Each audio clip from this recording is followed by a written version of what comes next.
morning mga kalapatids, welcome back. Ayun. Today is Friday nga mga kalapatids. At ayun, pupunta tayo sa loft. At kagabi binugbog tayo ng malakas na ulan tsaka hangin.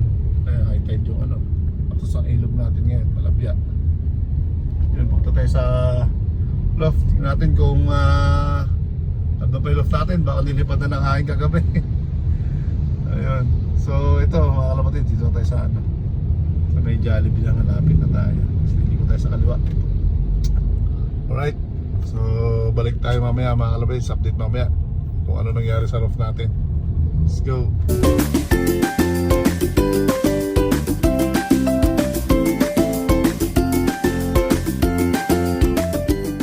Mga kalapatid, welcome back. Ito yung roof natin, buo pa mga kalapatid. So stock loft natin. Yan, sa awa ng Diyos, buo pa yung mga bubong. Walang kulang ang bubong natin. Ayun yung aso natin nandun, gilagilin. Napunit-punit na yung nila, yung net nila yung mga aso natin bagong gupit. Yun, itong mangga natin, baka masira tong bulaklak nito, dahil bulaklak ayun yun, bubulok pa. Unang bulaklak to mga kalapatids. Hindi mo bulaklak pa naman yan. So ayun, matataas na rin yung mga damo natin dito. Kailangan natin magpag-grass cutter na naman ulit. Alright, yun at bagyo, paalis na rin bagyo at yung malakas dito, yung pinakabuntot, yung iwas ng bagyo, malakas. Kaya kagabi walang humpa yung lakas ng hangin tsaka ulan. Buti lang hindi bumaha. Ayun dito rin. Ayun umaapaw ito Pag malakas ang tubig dito, ulan, umaapaw yung tubig dito. Mapasok dito yun, kasi may pasok dito. Ayun Kaya may tulo doon sa kabila. Kaya ang galing yung tulo na yun. Malamang doon sa may taas. So ayun, at tayo magpapakain na ng ibon natin. Ito, let's go mga kalapatids. Bali nakapaglinis na rin tayo ng top tray mga kalapatids. Medyo hindi na maganda yung amoy, basa. Ayan, bago linis pero madumi na naman. Ayan, at least nawala yung mga mga basa-basa. Ito meron, nagbabasa yung ibot nito. Yung breeder natin to. Medyo malinis na yun. Sa kanina, latan natin. Sobrang nangangamoy. So talaga pag umuulan. Alright, so tapos na tayo dito sa may sa stock loft. Tapos na tayo, sa loft na tayo, magpakain. Let's go. Good morning ulit mga kalapatids. Iba namin ni JB bagyo, paronda pa rin. Ayan kita ko sa kanya kanina, nagpaparonda nagparonda rin tayo. Ayan, nagsabay-sabay na sila. Ayan na sila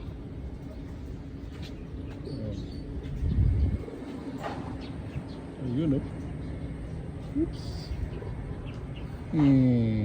Sana yun. Alright, ang katulang hangin, ulang-ulan, lipad. JB sa kabila papakain. Tapos na tayo maglinis doon sa stock loft. May sahig ng sa sahig ng stock loft natin, bashing natin. Gumagapit nga tayo ng pressure water. Ayan, tirahin natin yun, basa dyan puro mga tae para malinis. Tapos balik natin yung ayan, umuulan lagyan natin liso ulit, ikabit natin liso para yung hangin magkasama ng tubig may pangharang tayo. Alright, so yung mga ibon natin dyan pa isilipad pa. Ayan oops, alam saan pupunta iba. Alright, let's go. Yun, malinis na naman. Alright, paglinis na tayo mga kalapatids.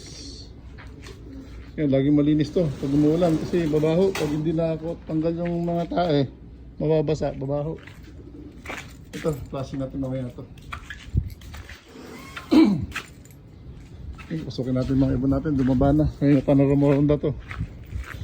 Basta ang tagal di Romonda. Yan. Pasukin na natin. Let's go! Sup, sup! Sup!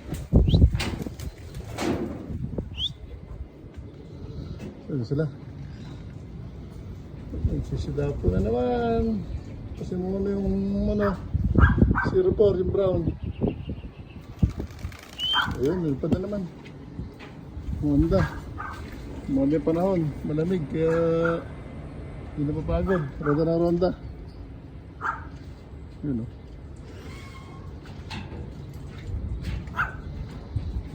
CCTV natin, bumigay na. Ang yan kagabi. Basa. May tubig oh.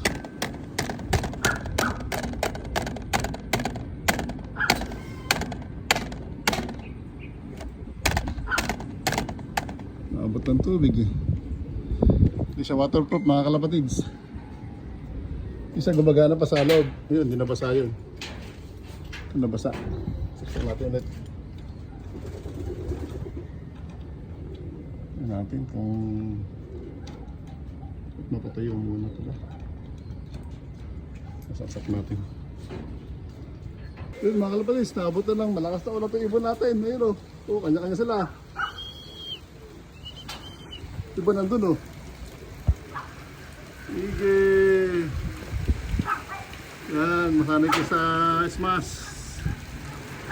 Alright. Tandaan nyo na sila. Naabot ako na malakas ay. Oh. Iba nandun oh. Yan, si 04 pumasok na. Oh. Una na pumasok si 04. Mabasa din. So, bali na linis na natin itong side nito. Ito flashing na natin. Ayan, oh, wala na yung ano. Sa bastang tae. So, lagyan natin yung liso rito. Ikabit na natin ulit. Ilan natin yung gamit natin. Itong barena. Dito sana. Wala. Nahiram mga kalapatids.